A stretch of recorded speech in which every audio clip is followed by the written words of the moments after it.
Assalamu alaikum. Define solubility or solubility. Solubility is defined as the number of grams of solute dissolved in 100 gram of solvent to prepare a saturated solution at a particular temperature. अच्छा, इसको बड़े आसान और सादा अल्फाज में अगर हम देखें तो सॉलिबिलिटी क्या है? Ability to dissolve. ठीक है, कि किसी चीज़ के अंदर ये एबिलिटी हो कि वो उसको अपने अंदर डिज़ोल्व कर ले। इसको हम सिंपल वर्ड्स में क्या कहते हैं? सॉलिबिलिटी कहते हैं।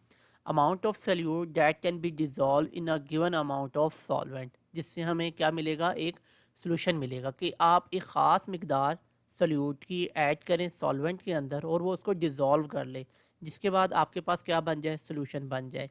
लेकिन अगर हम इसकी प्रॉपर डेफिनेशन देखते हैं तो उसमें वो कहता है number of grams of solute, यानी कि हम इसको बाय वेट ले रहे हैं। यानी कि अगर वो लिक्विड है या वो गैस है वट एवर, तो हम उसको बाय वेट लेके उसको डिज़ोल्व करेंगे सल्यूट के अंदर, और उस वक्त सल्यूट भी हम बाय वेट लेंगे इन 100 ग्राम्स ऑफ सॉल्वेंट। सल्यूट और सॉल्वेंट दोनों को हम बाय वेट लेके डिज़ोल्व करके, और फिर हमारे पास जो सोल्यूशन बनेगा that should be a saturated solution. ठीक है, और इसका एक ख़ास टेम्परेचर होगा। दोबारा देखते हैं डेफिनेशन को। Number of grams of solute dissolve in 100 gram of solvent, यानी कि सल्यूट के ग्राम्स जो हम 100 ग्राम सॉल्वेंट में डिज़ोल्व करें to prepare a saturated solution at a particular temperature. यहाँ पे हमारे पास टेम्परेचर भी ख़ास होना चाहिए। So let's see first about the saturated and unsaturated solution. जैसे कि यहाँ पे 100 ml वाटर है और इसमें मैं 30 ग्राम्स NaCl ऐड कर रहा हूँ। अब ये सारे का सारा इसमें डिज़ोल्व हो गया हुआ है। So this is our unsaturated solution. अब मैं दूसरे बीकर में क्या करता हूँ? वॉल्यूम सॉल्वेंट का उतना ही है, मेरे पास 100 ml है, लेकिन इसमें जो मैं अपना सॉल्यूट ऐड कर रहा हूँ NaCl वो 40 ग्राम है। सो अगर आप देखें यहाँ पे कुछ जो है वो नीचे बैठ गया है। यहाँ पे ये मेरे पास है सैचुरेटेड सोल्यूशन की एग्जांपल, क्योंकि इसमें 36 grams of sodium chloride dissolve हुआ, जबकि 4 ग्राम जो था वो एडिशनल था, वो इसमें डिज़ोल्व नहीं हो सका। जबकि अनसैचुरेटेड में मेरे पास टोटल 30 ग्राम था। इसका मतलब है कि जो 36 ग्राम से तैयार होने वाला सोल्यूशन है 100 ml में, वो मेरे पास सैचुरेटेड है। और अगर 36 से कम होगा तो ये क्या होगा? अनसैचुरेटेड होगा। Very easy to understand this thing. The concentration of a saturated solution is referred to as solubility of the solute in a given solvent। कि कितनी मिकदार में आप सोल्यूट को सॉल्वेंट में डिज़ोल्व करते हो तो आपके पास एक सैचुरेटेड या कंसनट्रेटेड सोल्यूशन आपके पास प्रिपेयर होता है। ठीक है, सो इसकी कंसनट्रेशन इससे ज़्यादा होगी, क्योंकि इसमें अमाउंट ऑफ सोल्यूट क्या है? ज़्यादा है। इसमें सोल्यूट कम है, यानी कि इसमें 30 ग्राम है, जबकि इसमें 36 जो डिज़ोल्व है। बेसिकली तो हमने 40 ऐड किया, लेकिन ये 4 ग्राम जो था ये क्या हुआ? नीचे बॉटम में बैठ गया था, ये डिज़ोल्व नहीं हुआ। सो ये एक कॉन्सेंट्रेटेड सोल्यूशन बना आपके पास। Following are the factors which affect the solubility of solute. कुछ फैक्टर्स हैं जो डिपेंड करते हैं सॉल्युबिलिटी पे, जिनकी वजह से आप सोल्यूट और सॉल्वेंट को डिज़ोल्व करके उसकी सॉल्युबिलिटी के बारे में जान सकते हैं। The general principle of solubility is like dissolve like. सबसे पहला जो इसका प्रिंसिपल है जिसके ऊपर ये पूरी सॉल्युबिलिटी बेस करती है, उसमें मेन फैक्टर जो है वो है लाइक डिज़ोल्व लाइक। ये एक फ्रेज़ है, देखते हैं। In chemistry the phrase is use to describe how solute and solvent will interact with each other, कि वो किस तरह से एक दूसरे के साथ इंटरैक्ट करते हैं।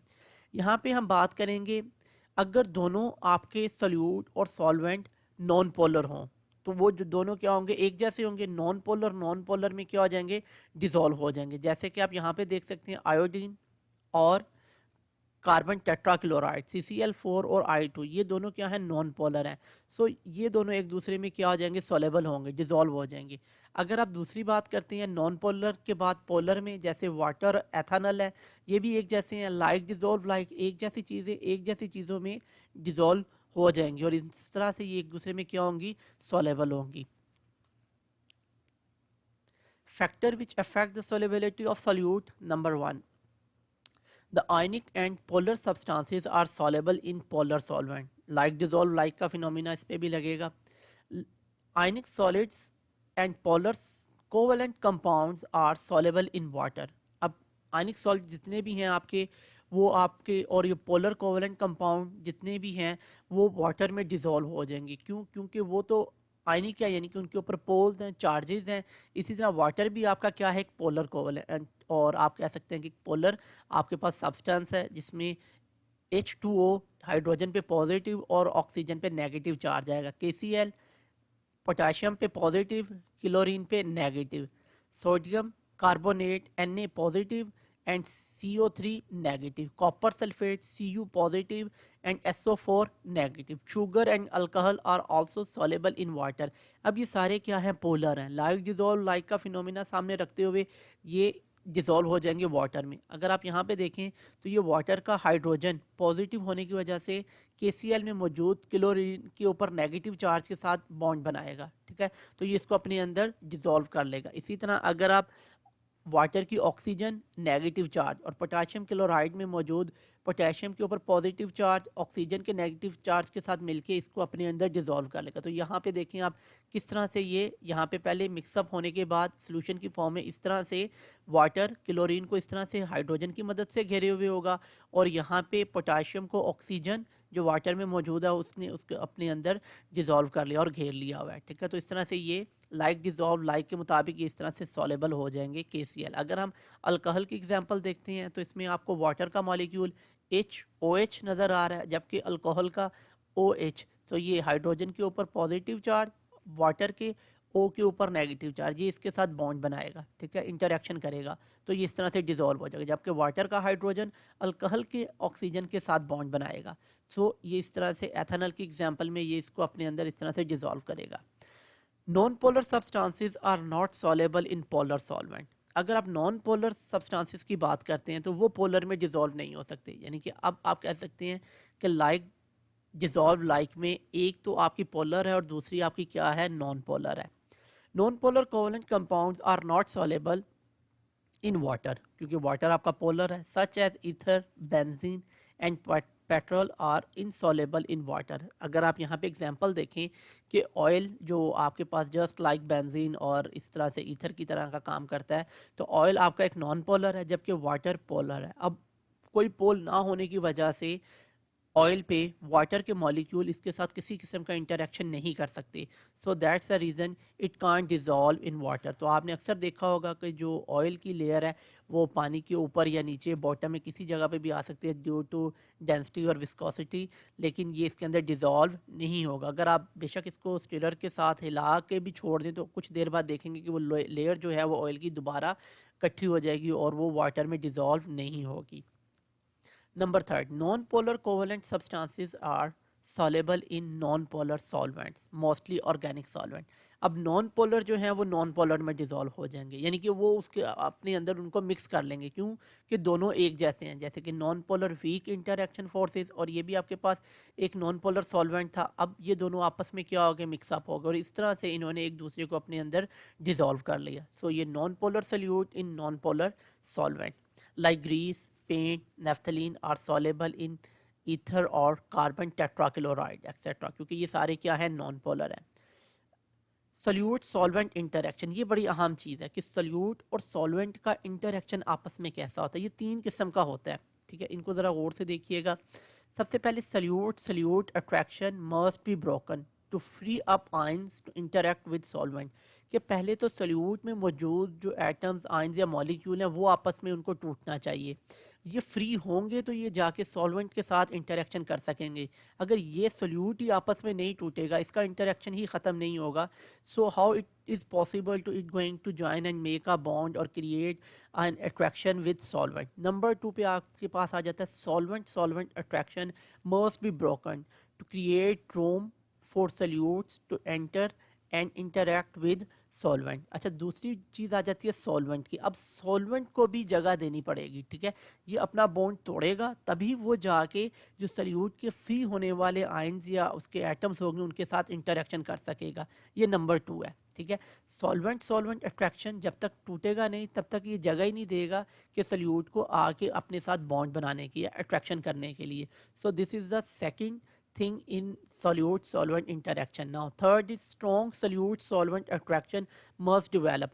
अब जब ये दोनों टूट जाएंगे आपस में फिर जाके बॉन्ड बनेगा या अट्रैक्शन होगी आपकी सोल्यूट और सॉल्वेंट के साथ। So strong solute solvent attraction must develop. If solute solvent attraction are strong, then the solute is more likely to dissolve into the solvent. So अगर ये यहाँ से टूटने के बाद फिर इनका अट्रैक्शन आपस में स्ट्रॉन्ग होगा, फिर जाके आपकी वो चीज़ उसमें सल्यूट और सॉल्वेंट एक नेक्स्ट सोल्यूशन के फेज में जाएंगे और वो एक दूसरे में डिजोल्व होंगे. अदरवाइज अगर ये नहीं टूटेगा फर्स्ट थिंग, तब भी सोल्यूशन नहीं बनेगा. इस तरह से अगर सॉल्वेंट जगह नहीं देगा तब भी नहीं बनेगा. और अगर ये दोनों आपस में भी स्ट्रॉन्ग इंटरेक्शन नहीं करेंगे तब भी आपकी सोलेबिलिटी या सल्यूट नहीं बनेगा. Number 3, temperature. टेम्परेचर बहुत अहम किरदार अदा करता है सोलेबिलिटी में, लेकिन ये मुख्तलिफ जगहों पे मुख्तलिफ किस्म की अपना बिहेवियर शो करता है. मोस्टली क्या होता है कि टेम्परेचर को इंक्रीज़ करने से सोलेबिलिटी इंक्रीज़ होती है. ठीक है, अगर आपने किसी चीज़ को किसी चीज़ में सोलेबल कर रहे हैं, यानी कि सोल्यूट को सॉल्वेंट में ऐड करते हैं, तो आप देखते हैं कि टेम्परेचर बढ़ाने से मोस्टली उसकी सोलेबिलिटी क्या कर जाती है, इंक्रीज़ कर जाती है. लेकिन ये हर जगह पर ऐसा नहीं होता. मैक्सिमम या आप कह लें कि मोस्टली हो रहा है. वेरी रेयर कुछ एग्जाम्पल हैं जिसमें टेम्परेचर को बढ़ाने से सोलेबिलिटी अनचेंज भी रहती है और डिक्रीज भी हो जाती है. So solubility and solute solvent interaction को देखते हैं दोबारा से, जो कि हम पहले भी इस चीज़ पे बात कर चुके हुए हैं.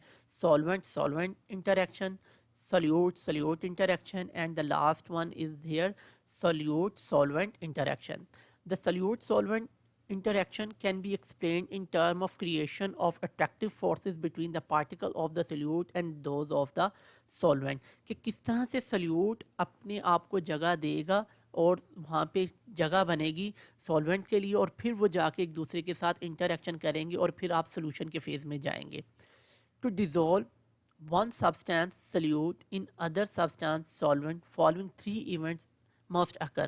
कि सोल्यूशन बनने से पहले सोल्यूट और सॉल्वेंट में कुछ चेंजिंग्स आएंगी और वो कुछ स्टेप्स में से गुजरने के बाद फिर वो सोल्यूशन में कन्वर्ट होंगे. Number 1, solute particle must separate from each other. सबसे पहले आप देखेंगे सोल्यूट पार्टिकल्स जो हैं वो जो एक दूसरे के साथ आपस में इंटरेक्शन किए हुए हैं उसको पहले तोड़ेंगे. ठीक है, और वो फ्री हो जाएंगे एक दूसरे से. Number 2, solvent particle must separate to provide space for solute particles. अब सॉल्वेंट क्या कर रहा है, वो भी इसी तरह से अपने आप को एक दूसरे से अलग करेगा, जो इनकी इंटरमोलिकुलर फोर्सेस हैं उसको कम करेगा और जगह देगा कि सोल्यूट के पार्टिकल इसके साथ आएँ और इसमें मिलें और फिर ये दोबारा क्या बने, सोल्यूशन बने. Solute and solvent particle must attract and mix up. अब लास्ट स्टेप में क्या हो रहा है कि सोल्यूट और सॉल्वेंट के पार्टिकल आपस में मिक्सअप हो रहे हैं और उनमें क्या बन रही है, अट्रैक्टिव फोर्सेस बन रही है, और जिसके बाद वो क्या बन गया, एक होमोजेनियस मिक्सचर बनाएगा और जिसको हम नाम देंगे सोल्यूशन का. Solution formation depend upon the relative strength of attractive forces between solute, solvent and solvent.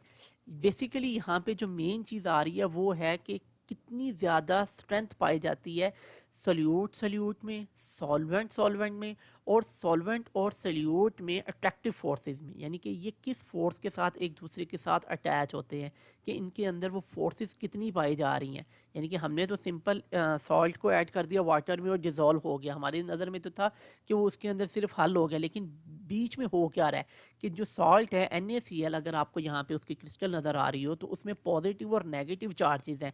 Sodium Na positive और क्लोरीन नेगेटिव.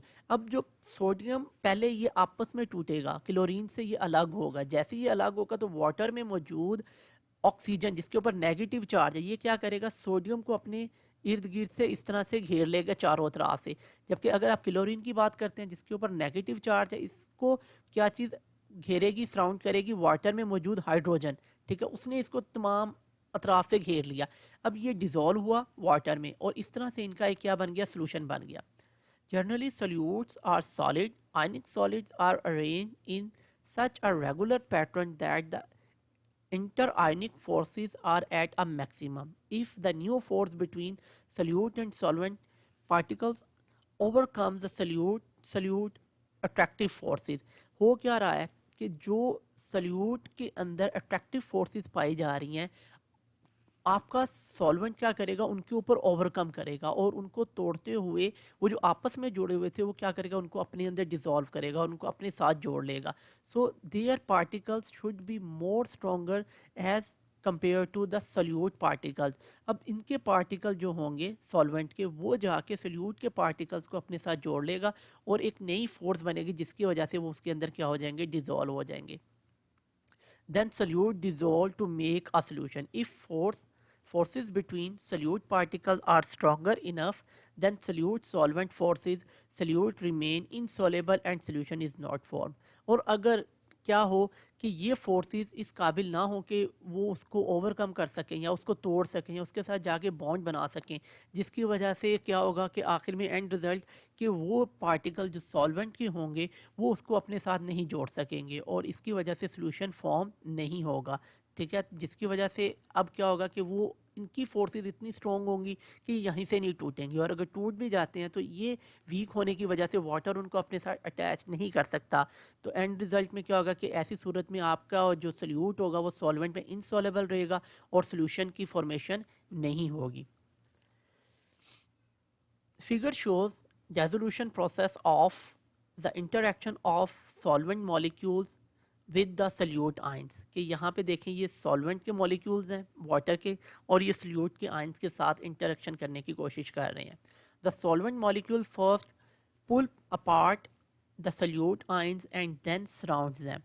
पहले इन्होंने क्या किया, इनके साथ बॉन्ड बनाया और इनको खींचा, वहाँ से बाहर निकाला। जब ये वहाँ से निकल आए तो फिर क्या कर लिया, उसको तमाम अतराफ से उसके गिर्द क्या बना लिया, बॉन्ड बना के एक अट्रैक्शन फोर्सेस क्रिएट कर ली।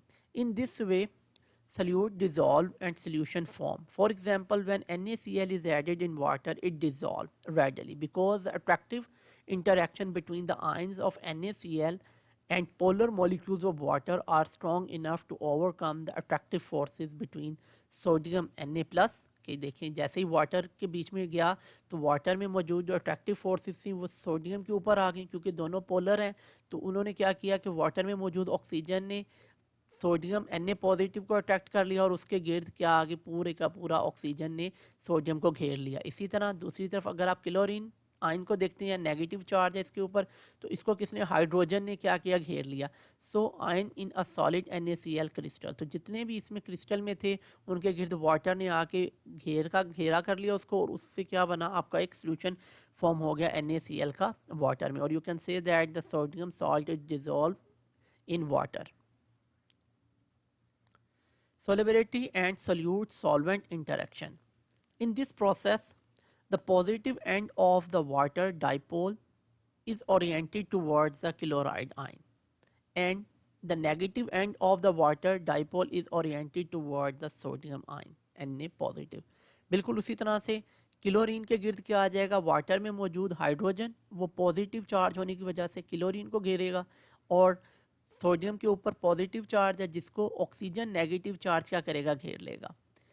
These ions dipole attraction between sodium positive ions and water molecule and chlorine negative ion and water molecules are so strong that they pull these ions from their position in the crystal and thus NaCl dissolve। it is shown in figure। तो ये इस तरह से आपका sodium chloride जो है वो water में डिजोल्व हो जाएगा जैसे कि इस शक्ल में आपको दिखाया गया है। Affect of temperature on solubility, very important thing कि सॉल्युबिलिटी पे टेम्परेचर किस तरह से अफेक्ट करेगा। So let's see, temperature has major effect on the solubility of the most substances. Generally it seems that solubility increase with the increase of temperature। ज़्यादातर क्या होता है कि टेम्परेचर को बढ़ाने से solubility बढ़ जाती है। आप यहाँ पे देख सकते हैं ये टेम्परेचर आपके पास एक्स एक्सिस में और वाई एक्सिस में आपके पास सोलेबिलिटी है, grams of salt dissolve in 100 gram of water. तो जैसे हम टेम्परेचर को इंक्रीज़ करते हैं आप देख रहे हैं कि कर्व्स जो हैं ग्राफ में वो क्या है, ऊपर की तरफ बढ़ रही हैं। It's mean increase in temperature solubility going to increase. लेकिन चंद एक में ये देखें जैसे NaCl में कोई इतना ज़्यादा फ़र्क नहीं पड़ रहा, ऑलमोस्ट आप कह सकते हैं कि स्ट्रेट है, जबकि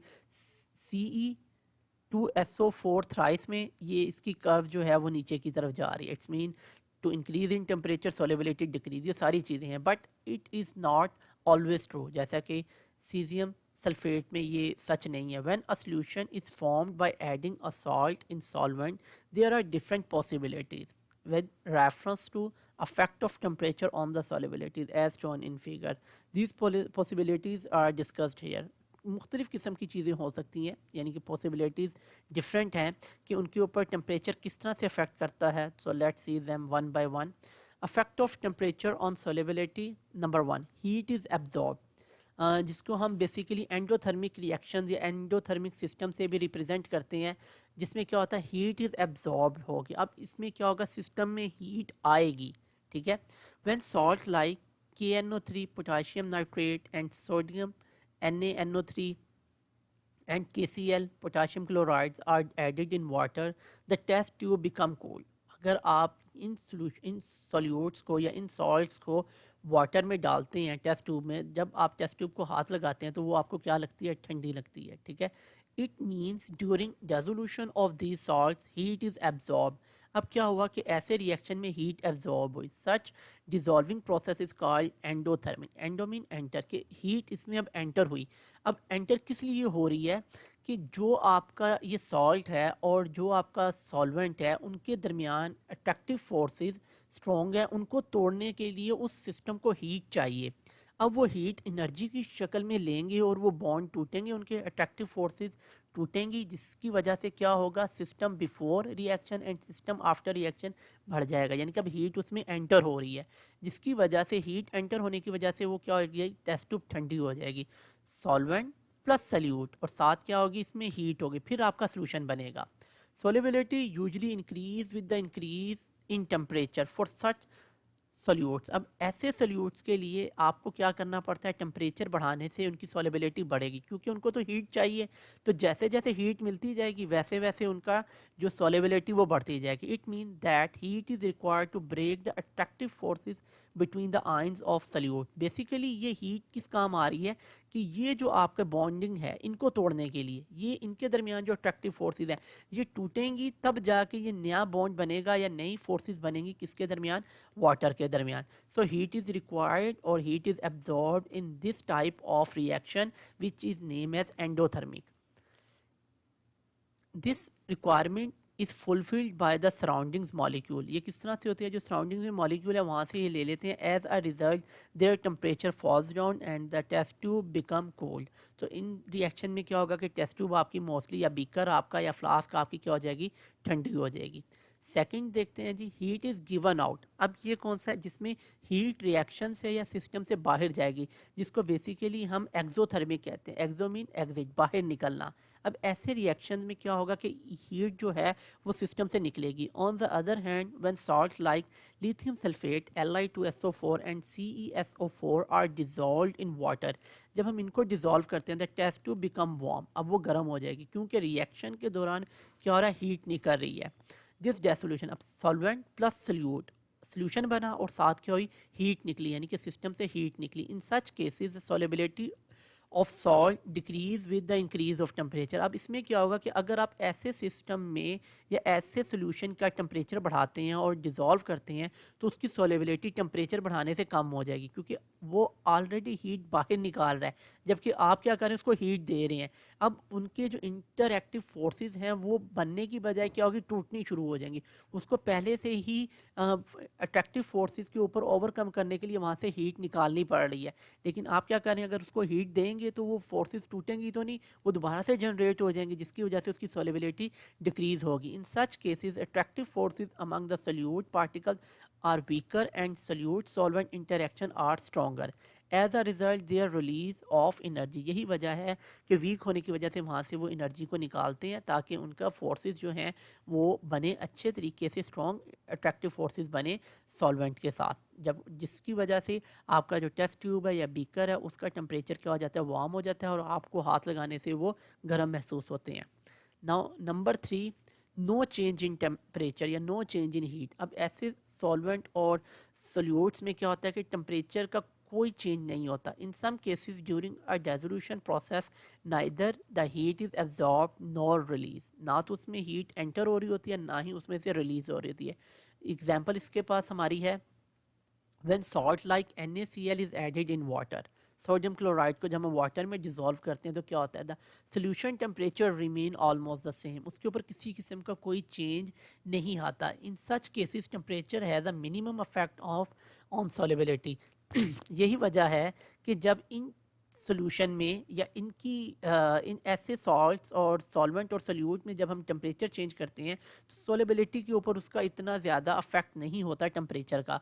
रीज़न इज़ दैट कि उसमें से ना तो हीट ऐड हो रही है ना ही उसमें से निकल रही है, यानी कि उसका हीट के साथ कोई लिंक नहीं है, वो just due to their ionic compound और due to their dissolution, due to their polarity, वो उसमें डिजोल्व हो रहे हैं। Inside temperature has minimum effect on figure shows the trend of solubility of different salt with the increase in temperature. So यहाँ पे देखिए अगर आप NaCl में तो ये बिल्कुल स्ट्रेट चल रही है, ठीक है, सिर्फ थोड़ा सा माइनर सा इफेक्ट आया आप कह सकते हैं solubility में due to increase in temperature, वो भी कहाँ से 0 से लेके 100 तक जाने में। जबकि आप बाकियों में देख सकते हैं कि solubility का टेम्परेचर पे जो है वो अफेक्ट हो रहा है। जैसे लास्ट में हमने सीजियम की एग्जांपल देखी, इसका जब हमने टेम्परेचर बढ़ाया तो ये एक्सोथर्मिक होने की वजह से इसकी जो थी solubility डिक्रीज हुई, जबकि एंडोथर्मिक में अगर हम देखते हैं तो टेम्परेचर बढ़ाने की वजह से उनकी solubility बढ़ती है।